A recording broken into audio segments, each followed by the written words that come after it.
We'll give you each 5 minutes to make an opening statement and then go on to questions from there. Mr. Cressman, would you like to start with an opening comment? Sure. I am Derek Cressman. I am running for Secretary of State after spending the last 19 years with nonpartisan big government groups working on voting rights, campaign finance, government ethics issues. Most recently, I was a national vice president at Common Cause, overseeing 35 to 40 staff all around the country and managing a budget of about $4 million.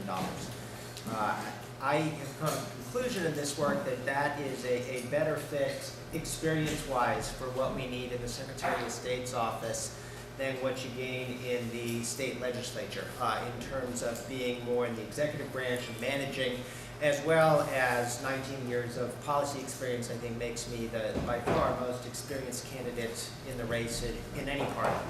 There are 3 priorities that I have as part of my campaign. The first is to boost voter participation by modernizing our voter registration system. And the critical piece here is the next Secretary of State needs to build and implement a new voter registration database. And it sounds simple enough, and technologically it's not that difficult, but I have seen our last 3 Secretaries of State fail to get this done. The federal government gave us $40 million in 2003, and we still don't have it yet.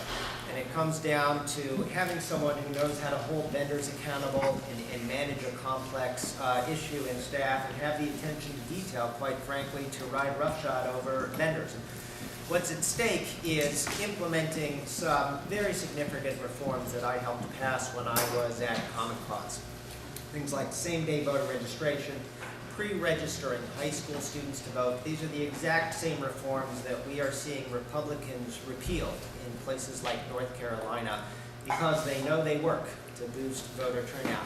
And quite frankly, there is an ugly voter suppression effort. So we need to make sure that this is a priority, and I have the best experience to get that done.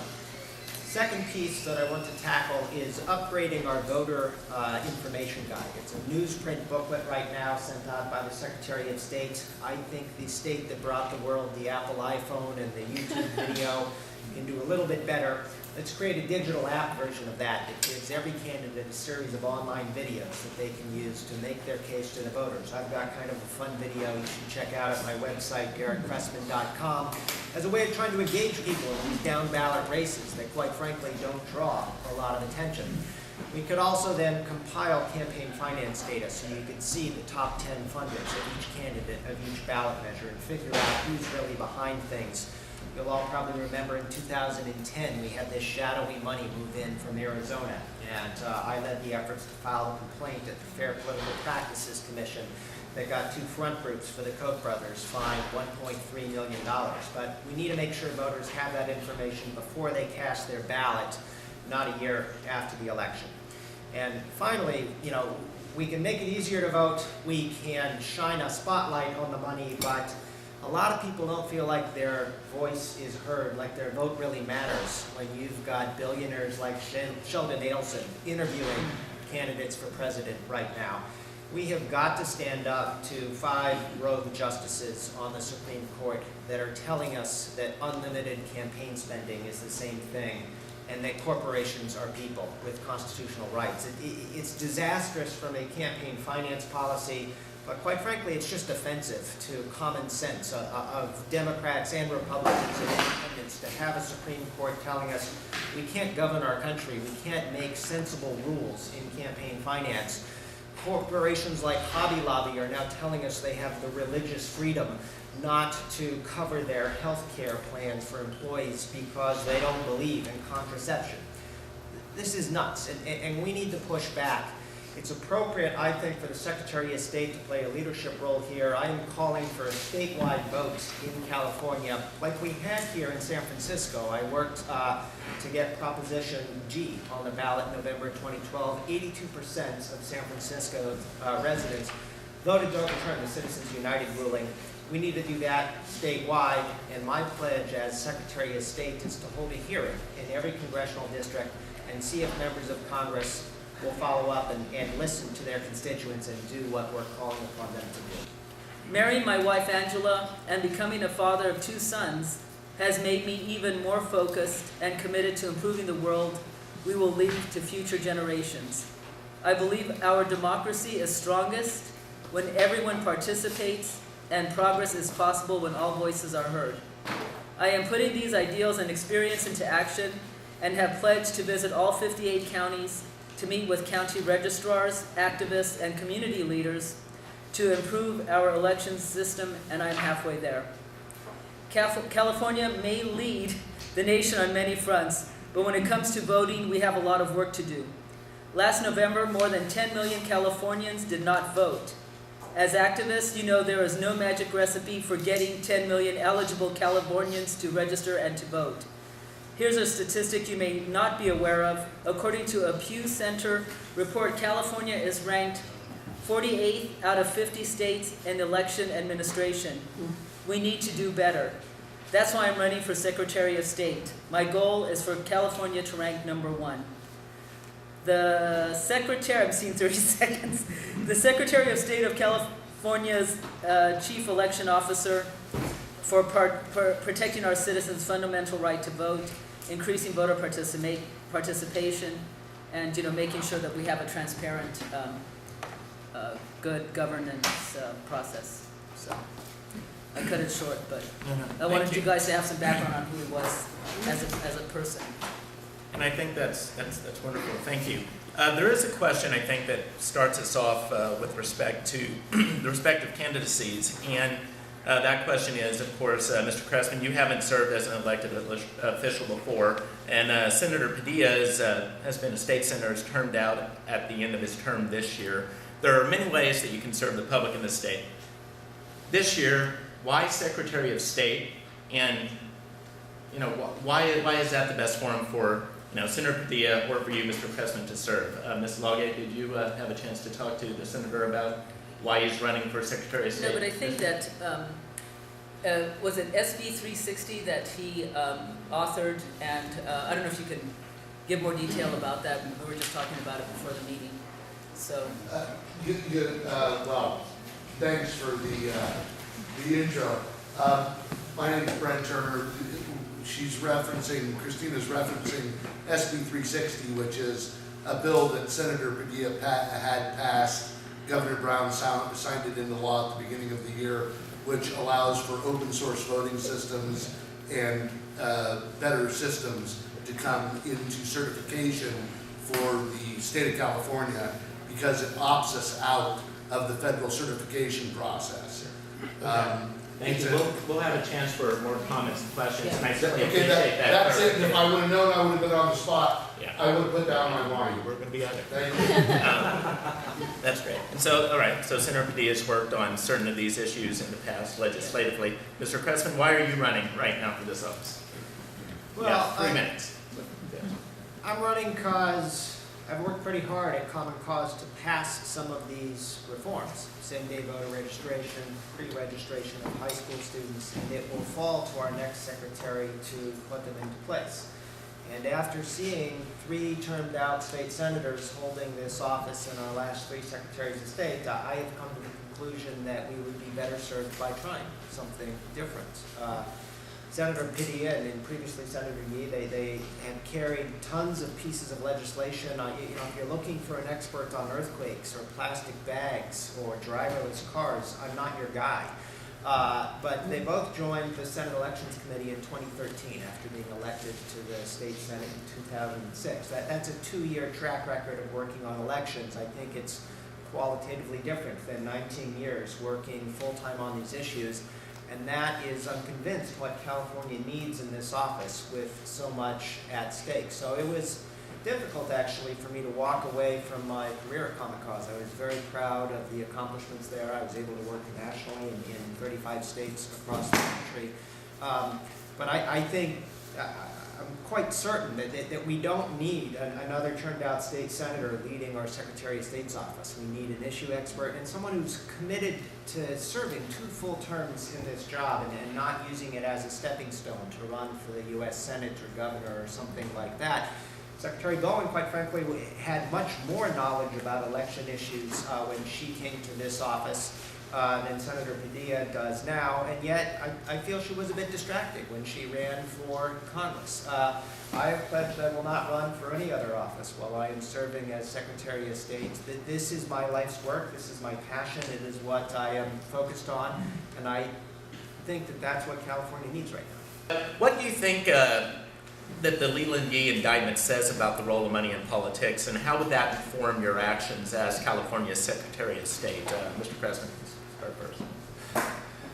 Well, you know, I have to say, in 19 years as a government watchdog, I have never read anything like that affidavit and indictment. So I don't think that this is a normal thing. I think there are clearly unusual circumstances here, but I do think if you read the complaint and some of the taped conversations, this, you know, crazed desire for campaign cash, both to retire the debt for his mayor's campaign and to launch his Secretary of State's campaign, clearly had a corrosive effect on Senator Yee's character and ethics and moral decisions. So I have made a career out of battling big money in politics. There's only so much the Secretary of State can do about this.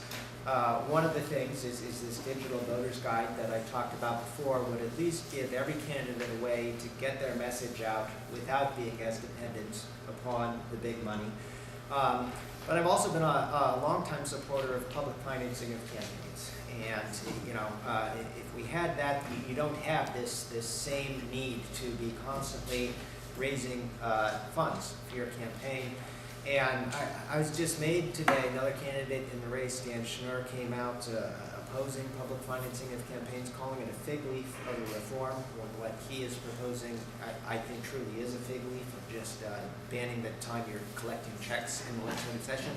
And I have to say, I was very disappointed in Senator Padilla at a similar forum to this in Santa Cruz, where he came out opposing public financing of campaigns. So the Secretary of State can't just wave a wand and implement public financing, but it is a bully pulpit that we can use to call for reforms. And I think we need someone in that office who will be a strong advocate for changes in the legislature, as well as doing things within the office that we know can make a difference.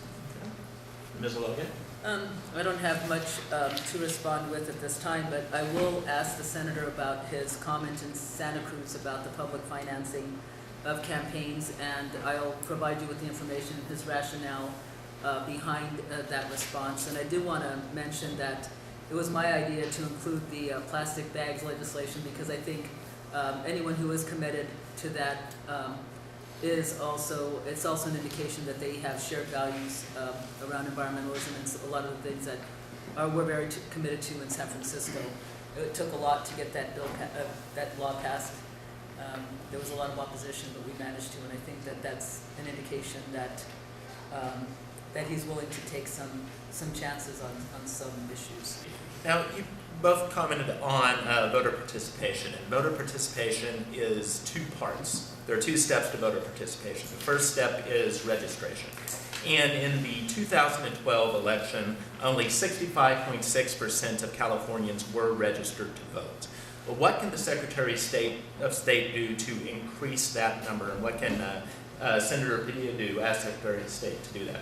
Ms. Olague. Well, as I mentioned, there's SB 360 that Brent gave us some description of. Also, I'll mention just some of the things that he talks about here in his comments. Give voters the online tools to track their registration information, the status of their provisional ballot, sign up to vote by mail, and receive the latest election information through email and text. But I think more than that, I think when I have talked to him, he seems very committed to meeting with individual activists, to continue to have an open dialogue with counties throughout the state. And I think that that's going to make a big difference when it comes to this role, because you have to have a little bit of an ability to talk to people in all those counties and to do that level of outreach. You have to be an activist, not just a bureaucrat or somebody who academically understands the issues. And this person is somebody who was a labor person. His family is a labor family. He understands what it means to do outreach. He understands what it means to go out and meet with constituencies. And I think that's the only way we're actually going to be able to turn a lot of this stuff around. So a lot of grassroots activism, which he seems very committed to. Mr. Cressman?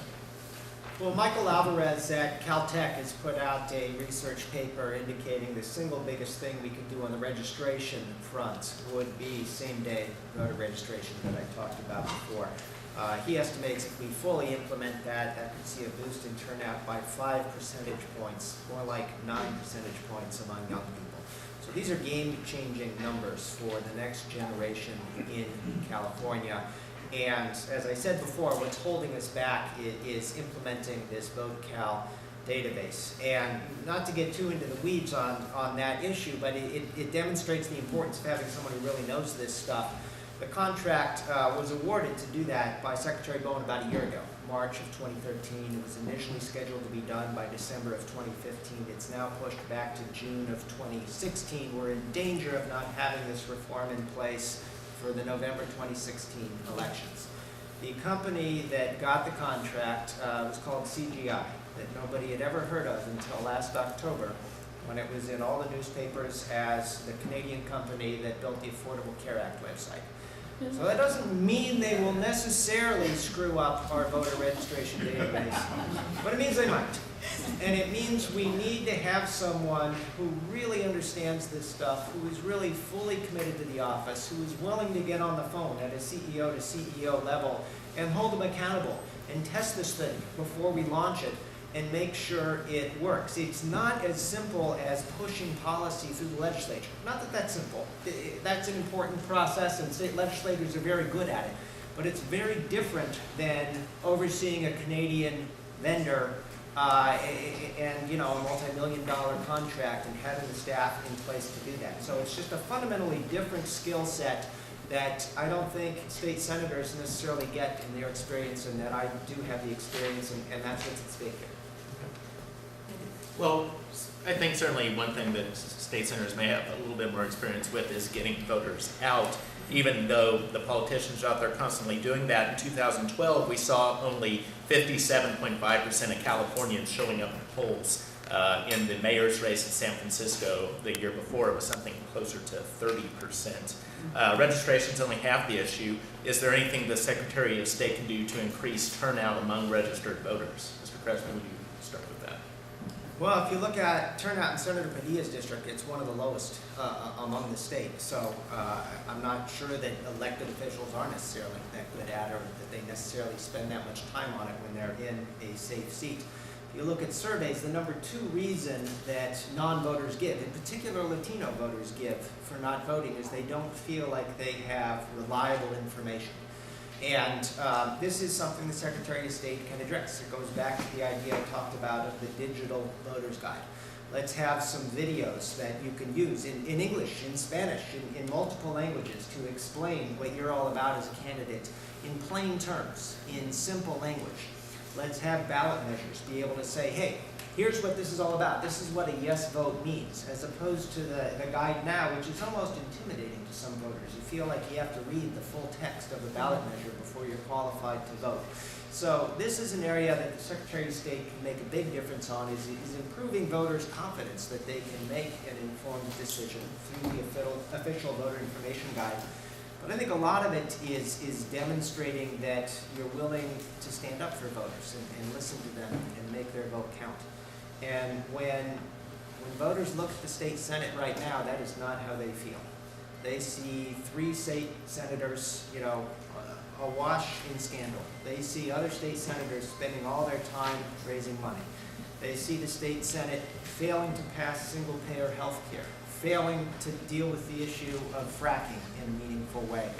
And so we need something different. And we need something dramatically different to make people feel like their vote matters and their voice will be heard. And I'm offering that alternative. Ms. Olague, do you have this one? Yeah, I guess I'm going to speak a little bit from as me, not as Senator Padilla, but I believe that he does have these same concerns. And in my experience, I think same-day voting is important. I think we definitely should do that. But one issue that a lot of people fail to mention in these types of forums, especially folks who are a little bit more removed on some level from the grassroots and from communities of color and disenfranchised communities, is the issue of the digital divide. And I believe that that's something that we need to take seriously, that if we expect to see a greater turnout of voters, and if we want to see a greater participation even among Latino voters, it's not enough to just throw some digital document in front of them, because there is a possibility that many are still part of that digital divide. So I think that one of the priorities that we really need to consider locally and on the state level is making sure that citizens are being educated around technology. And we need to make sure that adults and seniors and low-income people have access to computers and access to some of that stuff. When I talk to a lot of Latinos about why they don't go to the polls, it's really not so much that they feel that it's a lack of education about the issues, but sometimes they feel disenfranchised. Like, what's the point of voting? Is it going to make a difference in my life? Is it going to make a difference to me and to my loved ones around education, around violence, around housing, jobs, and these types of issues that are important? So I think when we talk about, it's more than just providing information. It's really about making sure that Latinos feel inspired and feel that participating in the electoral process is going to make a difference in their lives. So I think it's a bigger issue. And so I feel that Senator Padilla is a viable candidate. I believe Mr. Cressman has a lot of really good, great experience, and I totally admire him for all of his work. But I think in California, where you have high Republican and many Republican counties and a conservative voting constituency out there, I think we need to make sure that we can support a Democrat who's viable and who can win this seat. And one last thing on voter participation, and it also relates to winning this seat. There's been speculation that the top two primary system has been a step backwards in terms of voter engagement. On one hand, if you finish second, then you get through to November and you have a chance to run no matter how far behind you fall behind the front runner. On the other hand, you're limited to only two candidates in November. It's quite possible in November that it'll be Mr. Cressman and Senator Padilla going at it again for this spot. Do you have any thoughts on whether the top two primary system has been a hindrance to voter participation, and do you have any thoughts about whether there should be any reform of that system? Ms. Olague? I'm going to have to ask him. Okay. Yeah, I'm not even going to take a... Sure. Mr. Cressman? Well, I don't think we have enough data to say for sure. This is the first statewide election that we're seeing the top two, but it's premised on denying voter choice. I think there is a decent chance we could wind up with two Democrats in this race going to November. That's great for me. I don't think it's very good for voter participation. If you're an independent or you're a Republican, you've got no way to vote in November to express your opinion. We're seeing it's also declining the number of independents and Greens and Libertarians even on the ballots in the primary. So I think denying voter choice is not a good public policy and not a good way to engage public participation. So I personally voted against Prop 14. I think it was a mistake. And I actually think that there is a growing consensus among Democrats, Republicans, even the independents who thought it was going to be such a great thing for electing moderates are starting to second guess that, because what it winds up being about more is who can manipulate the field of candidates. And if you have too many candidates on one side and not very many on the other, then you can get two of the same party going to the general election, which that doesn't advantage moderates or independents. It advantages whoever can best manipulate the field, which quite frankly is probably partisan interest. So I think it was a misguided idea. It was brought to us by Steve Peace, the guy who brought us energy deregulation, which also turned out not to be such a good idea. So I think there may be some buyer's remorse and an opportunity to move beyond it. We focused so far on the Secretary of State's role as the Chief Elections Officer. That's only part of the job portfolio for the Secretary of State.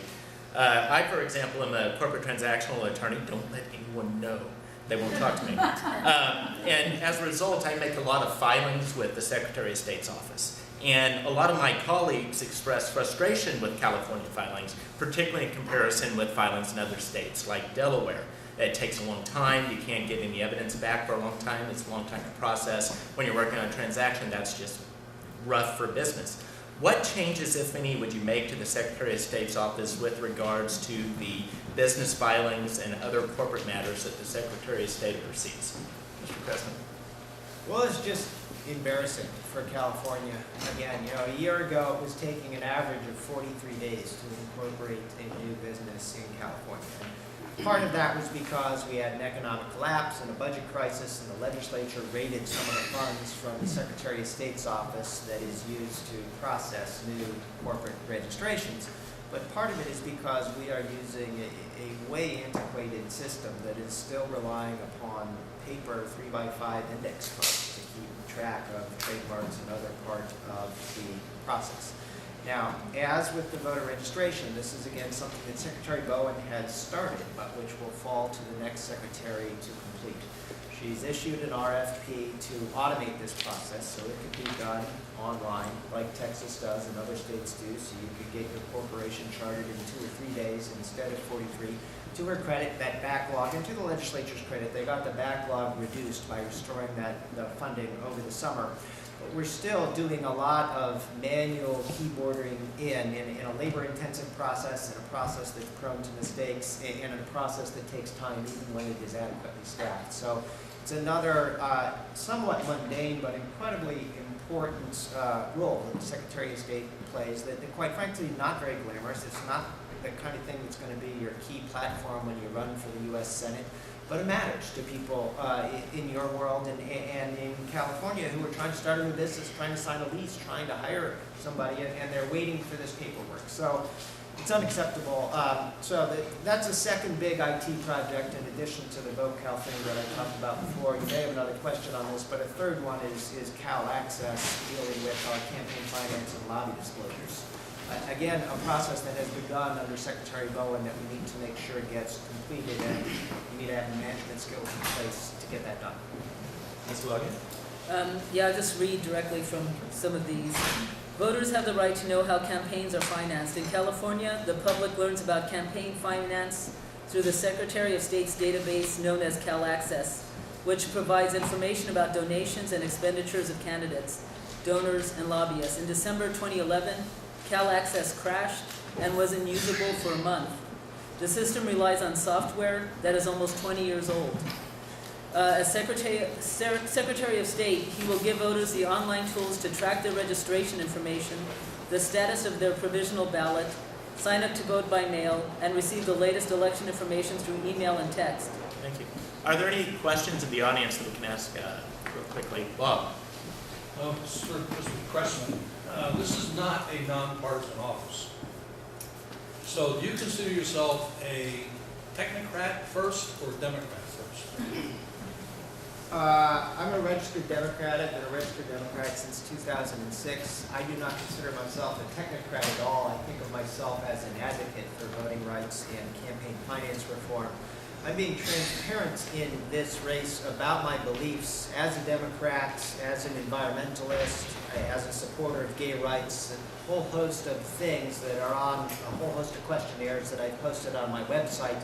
I have said, however, that I will follow the same practice that Secretary Bowen has had of not making candidate endorsements. Yeah, when it rains, it pours, which is a good thing. But I will not endorse candidates in races where I am the chief election official. I will not take sides in ballot measures, even ones that I feel strongly about, where I am the chief election official. I think we all remember Katherine Harris in Florida, 2000. Who was chairing Bush's re-election campaign while simultaneously being responsible for administering that election and conducting the recounts. And that did not feel fair to anyone in the country. So I think Secretary Bowen has done the right thing there. I oppose reforms to make this, to remove partisan labels from this election. I think if we're going to elect a Secretary of State, people should know what party they're voting for. But I do think as the chief election official, that the Secretary of State needs to comport themselves in a impartial and nonpartisan fashion, as Secretary Bowen has done.